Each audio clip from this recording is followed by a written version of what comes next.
In the heart of a sun-drenched Nigerian village, where the earth smelled of promise, lived a young woman named Amina. Her workshop, open to the warm air, was a place of creation. With hands both strong and graceful, she transformed simple metal and wood into the finest farming tools the village had ever known. The blades of her hoes gleamed with a keen edge, and the handles she carved felt like a natural extension of a farmer's arm. Villagers, their faces lit with gratitude, would often stop by to praise her work. "Amina," they'd say, "your tools have blessed our soil. Our harvests have never been so bountiful." Her reputation for craftsmanship was woven into the very fabric of their community, a testament to her skill and dedication.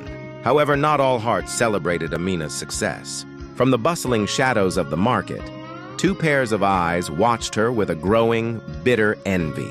Zainab and Fatima, once close friends of Amina, felt the sting of their own lesser fortunes. Their farms yielded meager crops, their hands ached from using inferior tools, and the praise lavished upon Amina felt like a personal slight. "It isn't fair," Zainab whispered to Fatima, her voice laced with resentment. "She has everything while we struggle for scraps." Under the cover of market chatter, their jealousy festered, and a dark plan began to take root in their minds, a conspiracy born of spite and a desire to see Amina fall. The air grew thick with anticipation on the eve of the harvest festival, a time for celebration and gratitude. But as the village slept, dreaming of the coming festivities, Zainab and Fatima moved like phantoms through the night. They crept into Amina's quiet workshop, the space that had once been a symbol of community prosperity.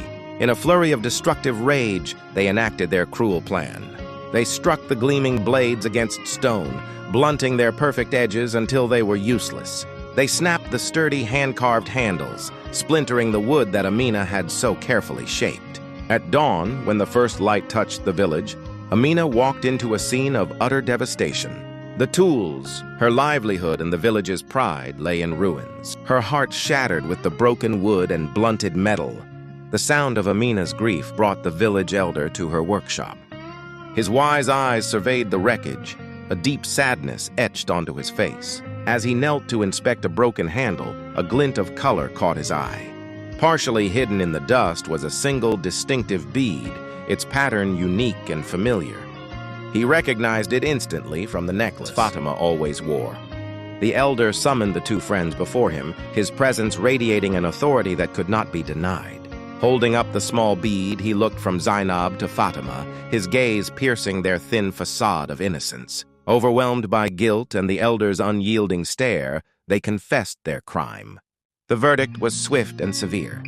For sabotaging not just a woman's craft, but the entire village's means of survival, they were banished. The community watched in solemn silence as Zainab and Fatima were forced to walk away, their backs turned on the home they had betrayed, disappearing into the unforgiving wilderness.